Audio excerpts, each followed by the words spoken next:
Good morning all of you. BSc second year में physical chemistry में units electrochemistry चल रही थी अपनी। उसमें पीछे 2 क्लास हो गई थी। फर्स्ट क्लास में जनरल इंट्रोडक्शन और उसके बाद सेकंड क्लास में हमने पढ़ा था यहाँ पे क्वालिटेटिव स्टडी ऑफ इलेक्ट्रोलाइसिस। उसके बाद में इलेक्ट्रोलाइसिस की स्टडी 2 प्रकार से बताई थी। एक तो थी क्वालिटेटिव स्टडी यानी कि गुणात्मक अध्ययन पढ़ा था, और दूसरी थी क्वांटिटेटिव स्टडी यानी मात्रात्मक अध्ययन है, वो हम पढ़ेंगे। तो क्वालिटेटिव स्टडी का टूल क्या था? डिस्चार्ज पोटेंशियल, इलेक्ट्रोड्स पे कौन सा केटाइंस जाएगा, कौन से इलेक्ट्रोड्स पे कौन सा एनाइंस है वो जाएगा, ये सब आता है इसमें क्वालिटेटिव स्टडी में, जो हमने डिस्चार्ज पोटेंशियल की हेल्प से की थी। उसके बाद में नेक्स्ट स्टडी रहेगी उसकी क्वांटिटेटिव स्टडी। ठीक है, क्वांटिटेटिव स्टडी में हमने बताया कि मात्रात्मक अध्ययन जो इलेक्ट्रोलाइसिस का किया जाएगा वो किया जाएगा यहाँ पे। उसका टूल रहेगा फेराडे लॉ। टूल का मतलब जिसकी हेल्प से हम वो स्टडी करते हैं। तो क्वांटिटेटिव स्टडी है वो हम करेंगे, फेराडे के नियम है 2, उनकी हेल्प से। देखिए यहाँ पे क्वांटिटेटिव स्टडी का मतलब क्या रहेगा कि इलेक्ट्रोड्स, कैथोड और एनोड पे पदार्थ जो गए थे, जो सबस्टेंस गए थे, मीन सॉलिड जाके डिपॉजिट हुआ था या गैस जाके लिबरेट हुई थी, वो कितने ग्राम या कितने लीटर थी। यदि मेटल गई हो तो हम कहेंगे कितने ग्राम मेटल डिपॉजिट होगी इलेक्ट्रोड पे जाके, और यदि गैस गई हो तो हम कहेंगे कि कितने लीटर गैस लिबरेट हुई है इलेक्ट्रोड के ऊपर। तो ये होता है कितनी मात्रा में, कितने ग्राम, कितने लीटर, ये रहेगा क्वांटिटेटिव स्टडी। और इसकी ये स्टडी करेंगे हम फेराडे के नियम है उनकी हेल्प से। तो फर्स्ट लॉ रहेगा फेराडे, इसमें साइंटिस्ट का नाम है, उसके 2 नियम थे फेराडे के, फर्स्ट और सेकंड। पहले हम पढ़ेंगे फेराडे का प्रथम नियम।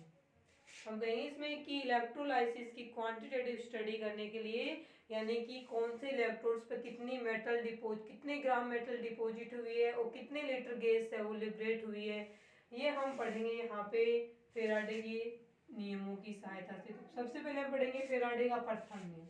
तो हम लिखेंगे यहाँ पे फेराडे फर्स्ट लॉ।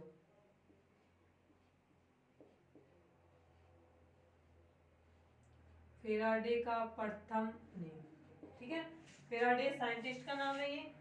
देखिए फेराडे ने अपना नियम फर्स्ट नियम में क्या बताया था? फेराडे ने ये बताया कि इलेक्ट्रोलाइसिस की प्रोसेस में किसी भी इलेक्ट्रोड पे डिपॉजिट होने वाले, तो डिपॉजिट तो यूज करना है अपने को सॉलिड के लिए, सॉलिड में हम मान लेंगे मेटल के लिए यूज कर रहे हैं हम डिपॉजिट।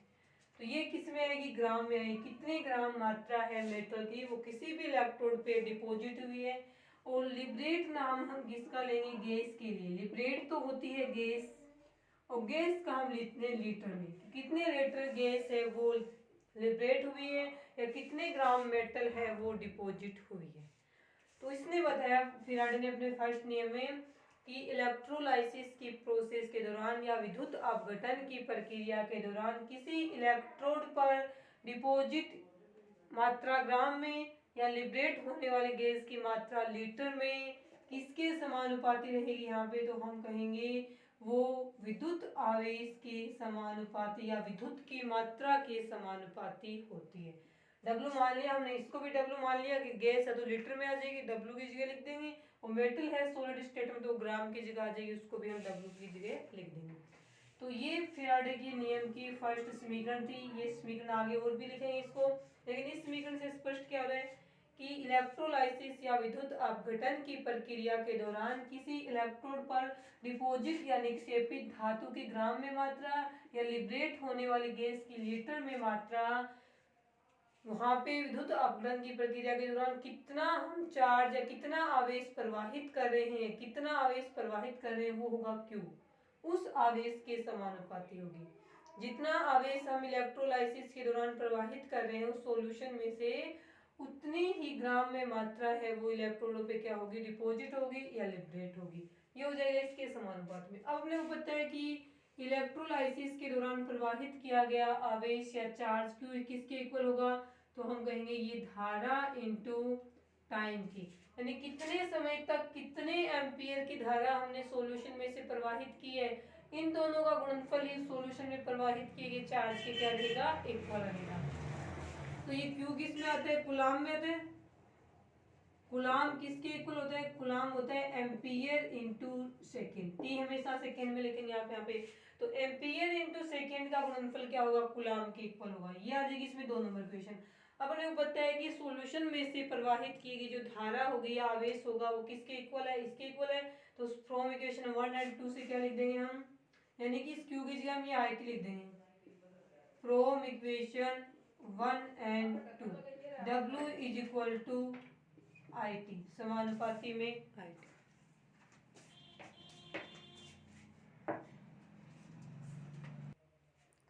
W समानुपाती में रहेगा आई टी इक्वल, ये हो जाएगा, ये बन जाएगी अपनी 3 नंबर इक्वेशन। अब हम कहेंगे कि हमें समानुपाती का साइन हटाना है, तो हम इसको क्या लिख देंगे? जेड लिख देंगे, इसकी Z I T. 4 number equation बन गई। हम यहाँ भी हटा सकते थे, समानुपाती का एक ही बात थी, वही बनता है यहाँ पे W is equal to Z और क्यू। क्यू लिखा, क्यू की जगह आई टी लिखेंगे तो ये बनेगा, वरना ये वाला बन जाएगा, एक ही बात है।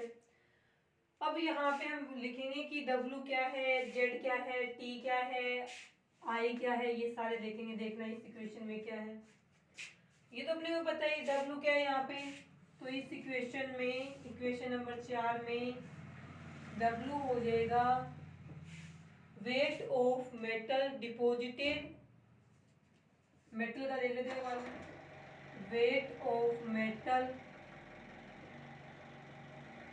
डिपोजिटेड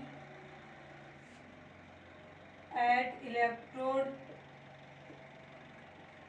या फिर वॉल्यूम लिख दें, या फिर गैस हो तो हम क्या लिखेंगे? लिबरेट एट, गैस लिखेंगे, गैस लिबरेट एट इलेक्ट्रोड, यानी इलेक्ट्रोड के ऊपर लिबरेट होने वाली गैस का वॉल्यूम या आयतन, और इलेक्ट्रोड पे डिपोजिटेड या निक्षेपित होने वाली धातु की ग्राम में मात्रा, वो W की जगह आएगी। इसके बाद आता है यहाँ पे I क्या है? I आएगा यहाँ पे करंट इन एम्पियर, धारा है, करंट इन एम्पियर, एम्पियर में धारा। T हो जाएगा यहाँ पे time in second, time in second, और Q हो जाएगा इलेक्ट्रिकल चार्ज हो जाएगा यहाँ पे Q, इलेक्ट्रिकल चार्ज। उसके बाद में क्या बच गया? जेड बच गया, ये कांस्टेंट हो जाएगा। यहाँ पे समानुपाती को उठाने के लिए लगाए ना, तो इसको हम बोल देंगे इलेक्ट्रोकेमिकल, इलेक्ट्रोकेमिकल इक्विवेलेंट, यानी विद्युत रासायनिक तुल्यांक, साथ में इसका नाम हो जाए प्रोपोर्शनलिटी कांस्टेंट,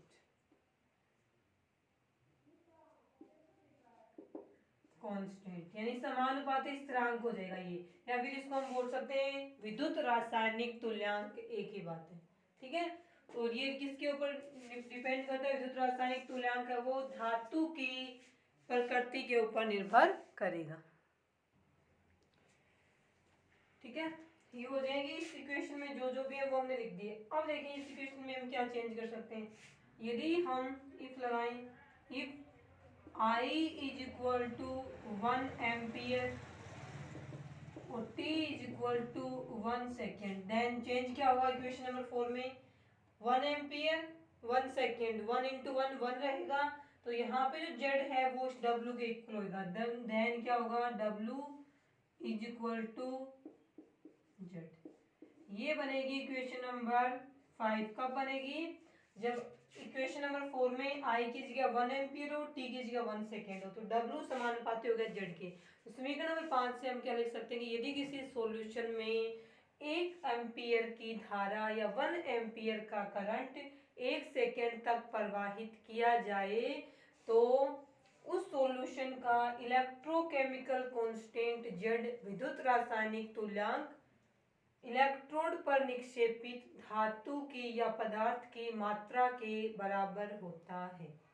यदि किसी सॉल्यूशन में से 1 एम्पियर की धारा 1 सेकंड तक प्रवाहित की जाए, तो सॉल्यूशन का इलेक्ट्रोकेमिकल कांस्टेंट या विद्युत रासायनिक तुल्यांक Z उस सॉल्यूशन में इलेक्ट्रोड पे मेटल की जितनी भी मात्रा ग्राम में डिपॉजिट होगी उसके इक्वल होता है। ये हम लिखेंगे समीकरण नंबर 5 से। ये आ गया सारा फेराडे का फर्स्ट लॉ हो गया। अब हम फेराडे के फर्स्ट लॉ के कुछ एग्जांपल्स है वो हम यहाँ पे करेंगे। ठीक है, देखिए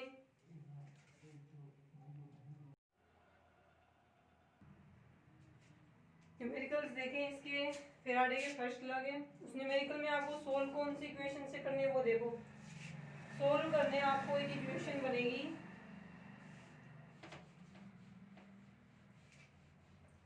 लेकिन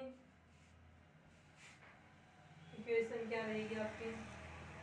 इक्वेशन में आपको W पूछ जाएगा कितने ग्राम मेटल है वो डिपॉजिट हुए इलेक्ट्रोड पे। तो फॉर्मूला अपने को जेड की जगह क्या रखना है, तो वो रखना है अपने को m अपॉन में nf। इक्वेशन नंबर 4 में यदि यहाँ पे जेड की जगह हम m अपॉन में nf रखते तो m तो हो जाएगा जिस मेटल की हम ग्राम में मात्रा ज्ञात करें इलेक्ट्रोड पे कि वो कितनी डिपॉजिट हुई है उस मेटल का मोलर मास लिखना है। मेटल हो तब तो आपको लिखना है ग्राम एटॉमिक मास, और यदि गैस हो तो ग्राम मोलिकुलर मास लिखना है। कितनी H2 गैस लिबरेट हुई है तो हम 2 लिखेंगे क्योंकि मोलिकुलर मास लिखना है और H2 मोलिक्यूल का क्या होता है मोलर मास 2 होता है। यदि हमने पूछे कितने सोडियम कितने ग्राम सोडियम डिपॉजिट हुई तब हम सोडियम का लिखेंगे 23, इसमें 46 नहीं लिखेंगे क्योंकि धातुओं का लिखना आपको ग्राम molar mass sorry gram atomic mass और गैस का लिखना आपको ग्राम मोलिकुलर मास। ये रखना है। एन एफ तो हो जाएगा इसमें फेराडे 96,500 और ये एन हो जाएगा यहाँ पे नंबर ऑफ इलेक्ट्रॉन गेन और lost during the electrolysis process. Example से समझ में आ जाएगा आपको। देखें तो फॉर्मूला बनेगा आपका W is equal to M upon में एन एफ आई टी। हो सकता है हम आई टी को क्यू लिख दें एक साथ में, तो इस प्रकार से लिख सकते हैं एम अपॉन में एन एफ क्यू। ये दो इक्वेशन हैं जिनकी हेल्प से आपको फेराडे के फर्स्ट लॉ के एग्जांपल्स हैं वो आपको सोल्व करने हैं। तो इस इक्वेशन में W क्या है पहले बताइए, Q क्या है, I क्या है, T क्या है, ये सारे पहले वाले हैं सेम वही हैं। चेंज क्या है बस इसमें अलग से आया इसमें M और NF, ये दोनों को हम लिखवा देंगे किस प्रकार से लिखना है। देखिए M रहेगा इसमें मोलर मास, ठीक है।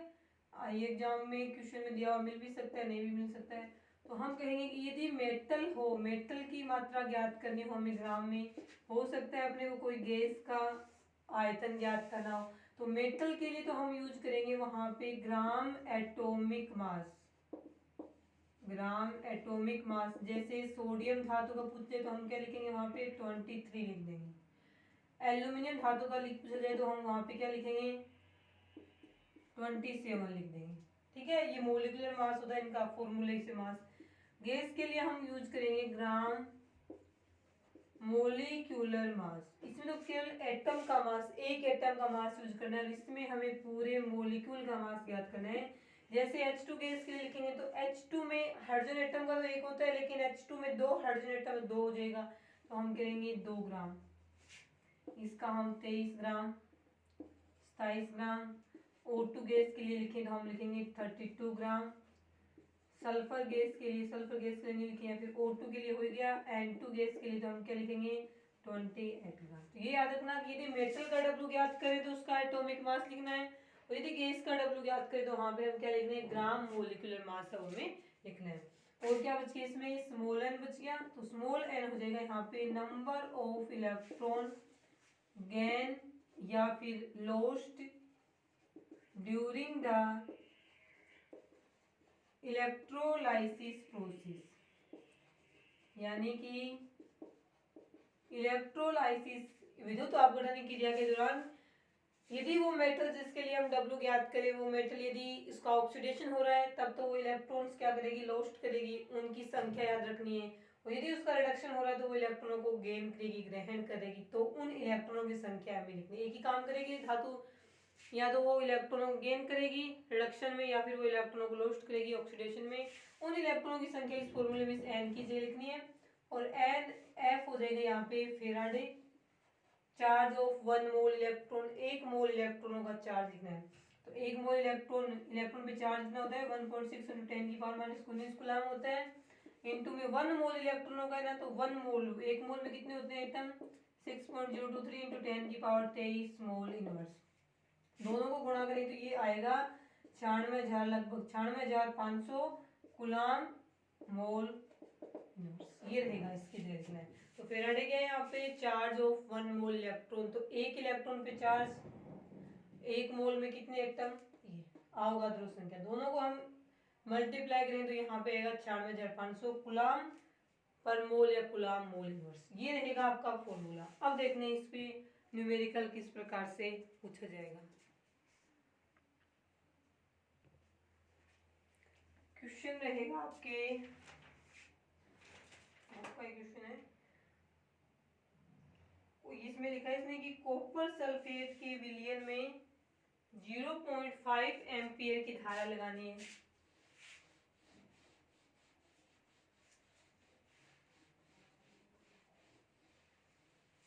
देखिए क्वेश्चन है न्यूमेरिकल आपका, कॉपर सल्फेट के विलयन में 0.5 एम्पियर की धारा 30 मिनट तक प्रवाहित की गई। धारा 30 मिनट तक प्रवाहित, बुक का क्वेश्चन है, प्रवाहित की गई। अब कॉपर की याद करनी है इसमें, तो कॉपर पॉजिटिव में Cu+2 आयन है, किस पे जाएगा पॉजिटिव वाले कैथोड पे जाएगा। तो प्रवाहित की गई इस प्रक्रिया में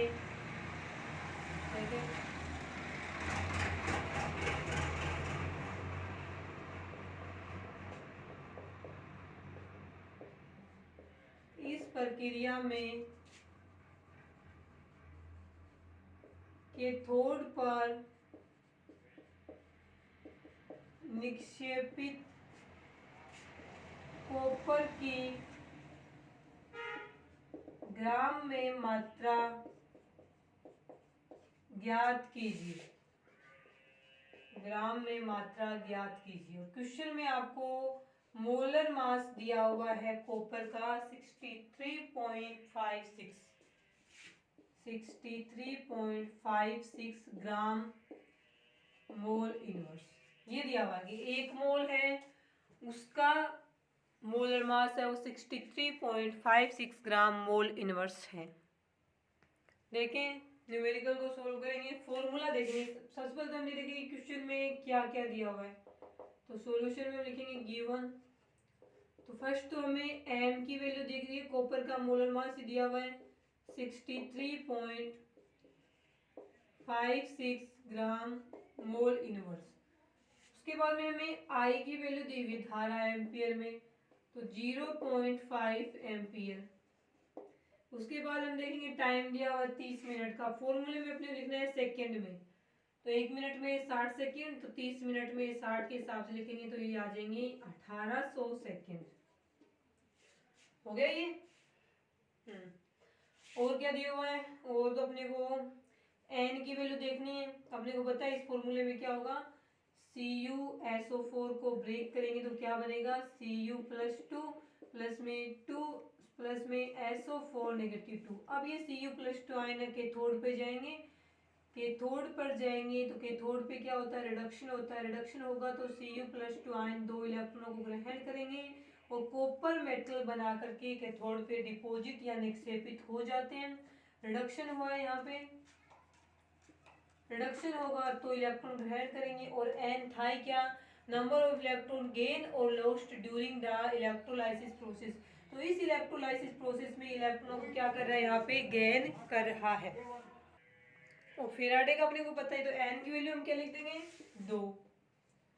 और फेराडे का अपने को पता है ये वैल्यू फिक्स है 96,500 कूलम मोल इनवर्स। और W अपने को ज्ञात करना है कितने ग्राम में, तो फॉर्मूला वही लगाएंगे W = m/n और ये IT, सारी वैल्यूज रखेंगे यहाँ पे। तो m था 63.56 gram mole inverse divided by 2 into 96,500 coulomb और मोल इनवर्स, और इंटू में धारा थी 0.5 एम्पियर की, और टाइम था इसमें 1800 सेकेंड।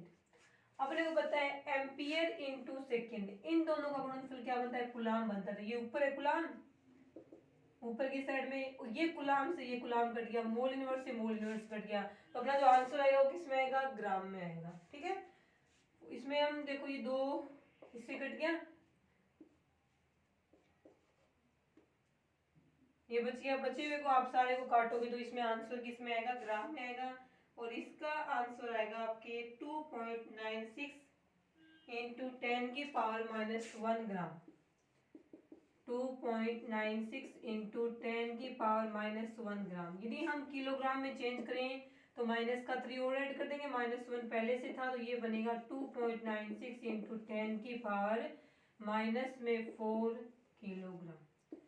ये रहेगा इसका आंसर। इस प्रकार से आपसे पूछ जाएगा।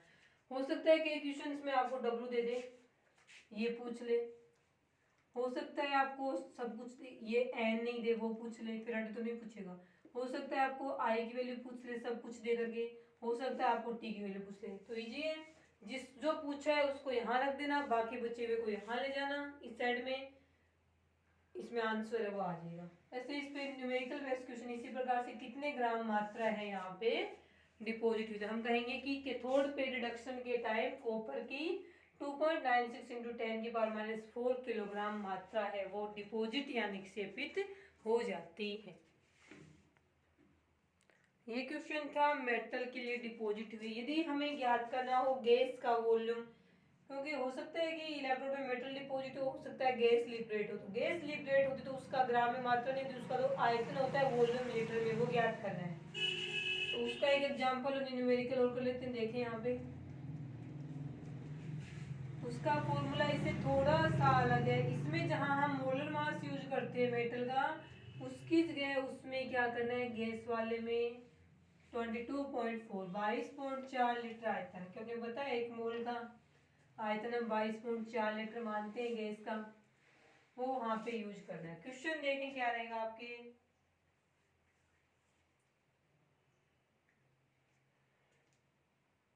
देखें क्वेश्चन है, सेकंड क्वेश्चन है, ये फर्स्ट लॉ पे डिपेंड है।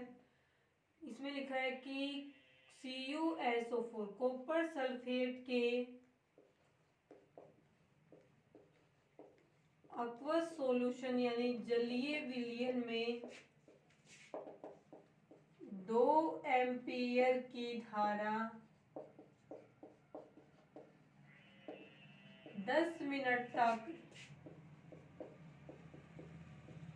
प्रवाहित करने पर 10 मिनट तक प्रवाहित करने पर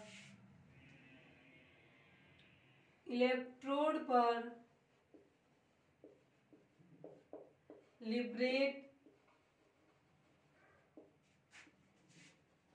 गैस का वॉल्यूम ज्ञात कीजिए। गैस का आयतन है वो हमें ज्ञात करना है। ये भी नहीं बताया इसने कि कौन सी इलेक्ट्रोड पे लिबरेट हो रही है, और ये भी नहीं बताया कौन सी गैस है, ये सारा हमें खुद से देखना है।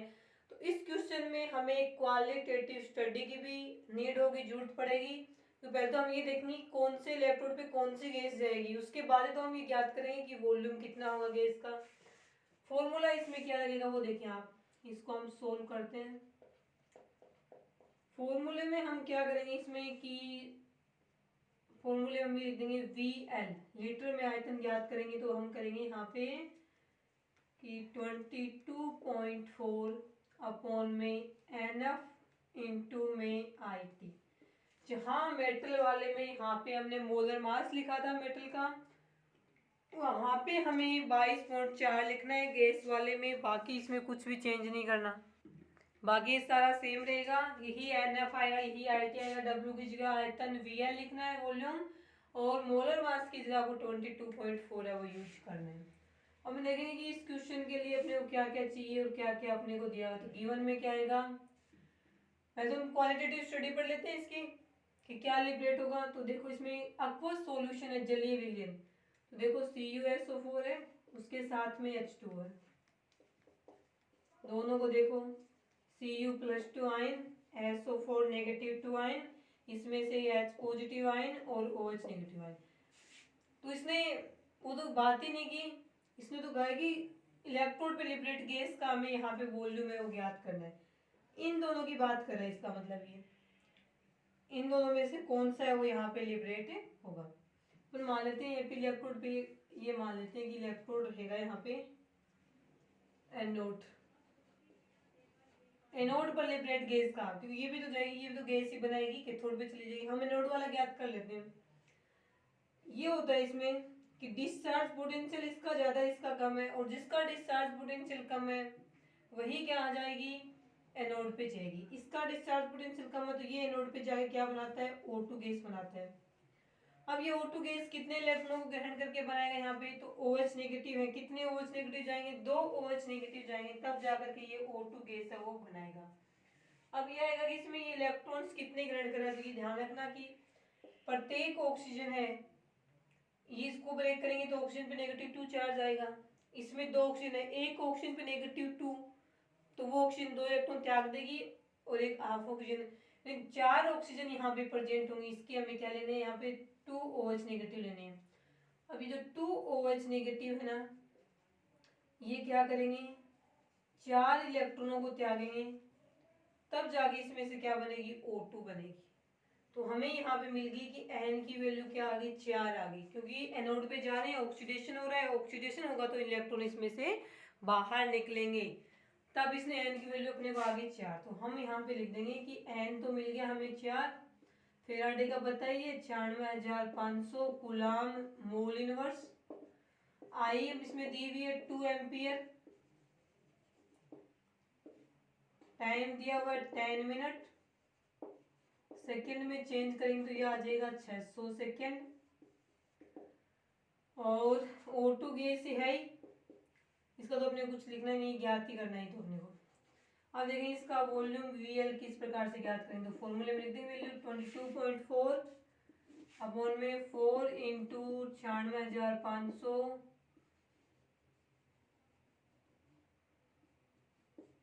कूलाम मोल इनवर्स, और 2 एम्पियर की धारा है और 600 सेकेंड तक हो जाएगी। तो एम्पियर इंटू सेकेंड दोनों मिलके कूलाम बनाएंगे, इस कूलाम से ये कूलाम हो गए कैंसिल। ये किस में आएगा, 22.4 मोल पर लीटर, 22.4 मोल पर लीटर, तो मोल से मोल कैंसिल, लीटर में आ जाएगी यहाँ पे ये वैल्यू। तो VL इज इक्वल टू क्या आएगा, इस पूरे को हम सोल्व करेंगे, 4 से ये 2 कट गया, बचे हुए को काट पीट के जब हम इसमें सोल्व करेंगे तो ये आएगा अपना 0.0696, 0.0696 लीटर। इतना O2 गैस का इतना आयतन है वो एनोड पे जाके लिबरेट होगा। दोनों एग्जांपल आ गए, मेटल डिपॉजिट होगी ग्राम में तो उसको कैसे याद करेंगे, और यदि गैस होगी तो वो लिबरेट होगी, तो उसके लिए हम ये वाला फॉर्मूला है वहां पे यूज करेंगे। ये रहेंगे आपके फेराडे के फर्स्ट नियम के दोनों प्रकार के एग्जाम्पल। उसके बाद नेक्स्ट हम पढ़ेंगे फेराडे का सेकंड लॉ।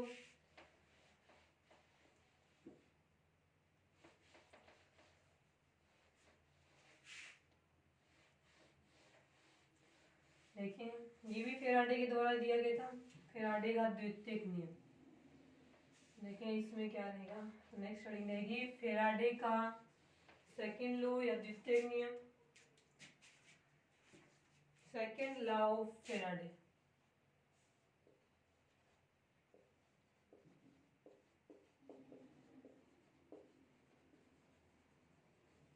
फेराडे का द्वितीयक नियम, इस नियम में फेराडे ने क्या बताया, इसने बोला कि अपन 3-4 सेल हैं, उनको एक सीरीज में एक श्रेणी में कनेक्ट कर रहे हैं।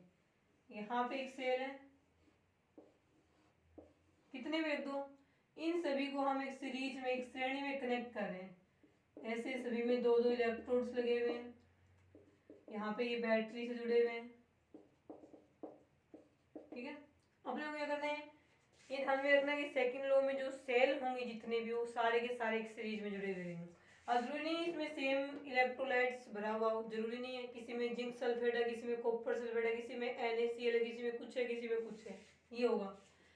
तो फेराडे ने अपने सेकंड लॉ में ये बताया कि यदि हम विभिन्न इलेक्ट्रोलाइट सेल को एक श्रेणी में जोड़ के रखें और इन सभी इलेक्ट्रोलाइट, इसमें सभी में इलेक्ट्रोलाइसिस की प्रोसेस करवाई जाए, सेम टाइम के लिए करवाई जाए, यानी टी सभी का क्या हो, इक्वल रखें, और सभी में धारा है वो भी क्या रखनी, इक्वल रखनी की, समान धारा समान समय तक प्रवाहित करनी है, समान करंट सेम टाइम तक क्या रखना है, अपने प्रवाहित करेंगे तो इलेक्ट्रोडों पे निक्षेपित होने वाली धातु की मात्रा या लिबरेट होने वाली गैस का आयतन उस गैस या उसी धातु के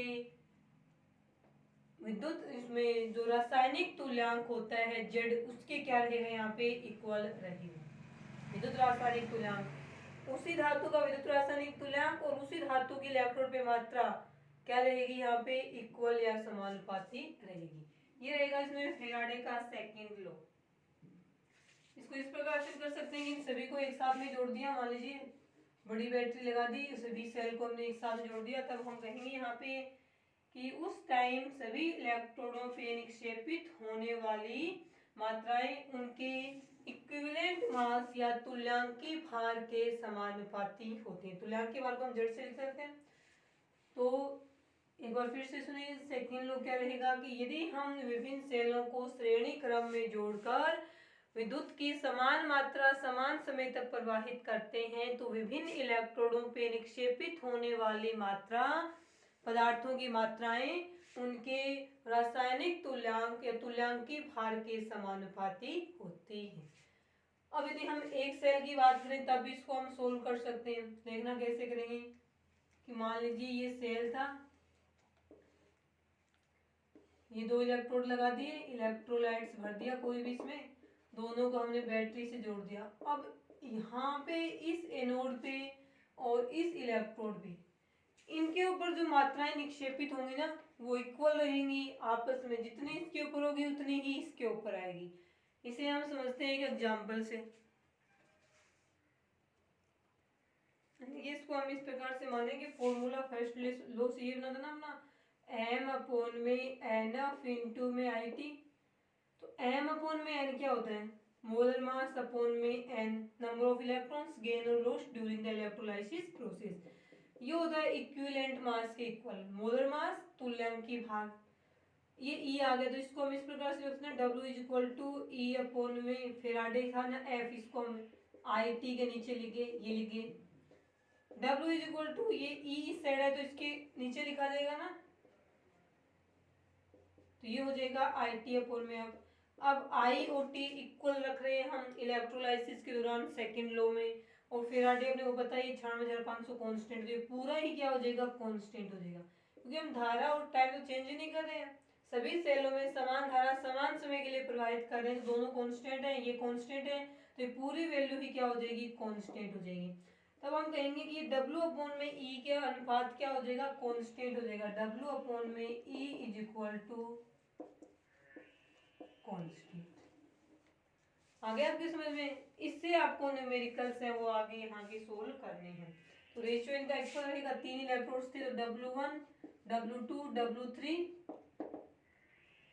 इक्वल किसके रहेगा, तो हम कहेंगे E1 E2 E3, ये इसके इक्वल है, ये इसके इक्वल है और ये वाला इसके इक्वल है। अब इसको हम इसके लिए करते हैं, W1 अपॉन में W2 is equal to E1 upon में E2।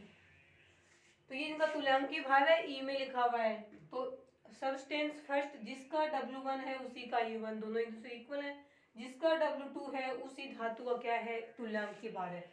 तो इलेक्ट्रोडों पे निक्षेपित जो मात्रा है वो उनकी तुल्यांकी भार की क्या हो जाती है, समानुपाती या बराबर होती है। ये रहेगा फेराडे का सेकंड लॉ। सेकंड लॉ का क्वेश्चन देखें किस प्रकार से आएगा।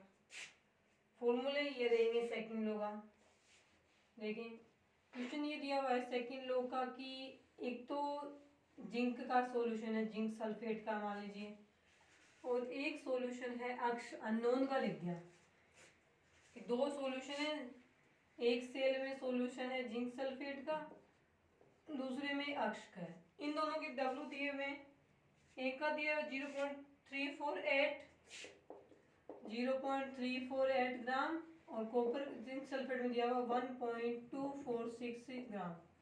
इसने कहा है कि जिंक की तो इतनी मात्रा होती है, इलेक्ट्रोड पे डिपॉजिट होती है, और अक्ष की ये डिपॉजिट हो रही है। अब इसने जिंक का क्या लिखा है कि मोलर मास है जिंक का, सॉरी तुल्यांकी भार है वो इसने लिखा है 32.7। अक्ष का तुल्यांकी भार में ज्ञात करना है। W1 मान ले, इसको W2 मान ले, इसको E1 मान ले, जिसका 1 माना है उसी को E1 मानना है, इसको मान लेंगे E2। फॉर्मूला यहाँ पे लिखा नहीं, W जड़न अपॉन में W अक्ष का is equal to E zinc का और E अक्ष का। ज्ञात तो यही करना है, इसको इस साइड ले जाएंगे तो E अक्ष ऊपर लिखा जाएगा, E जड़न इंटू में ये इस साइड आएगा तो W अक्ष ऊपर आ जाएगा और W जड़न नीचे आ जाएगा। वैल्यू रखेंगे, E जड़न कितना है, जिंक वाला ये है 32.7 अपॉन में इंटू में W अक्ष कितना है 0.348 ग्राम और W जड़न कितना है आपका 1.246 ग्राम। ग्राम से ग्राम कट गया। अब इसको हम सोल्व करेंगे तो लास्ट में आएगा 9.0। 9.0 किसका आ गया, अक्ष का तुल्यांकी भार है वो आ गया। अक्ष अननोन सब्सटेंस है कोई, फॉर्मूला ये वाला लगाया हमने, ये देख लो, ठीक है। इस प्रकार से हम फेराडे लो हैं उन पे आए हुए एग्जाम्पल्स हैं उनको भी सोल्व कर सकते हैं। ये रहेगा आपका इलेक्ट्रोकेमिस्ट्री में क्वांटिटेटिव स्टडी, मात्रात्मक अध्ययन फेराडे लो की हेल्प से। इसके बाद इसका जो नेक्स्ट पार्ट है वो हम करेंगे कल की क्लास में। आज के लिए इतना ही।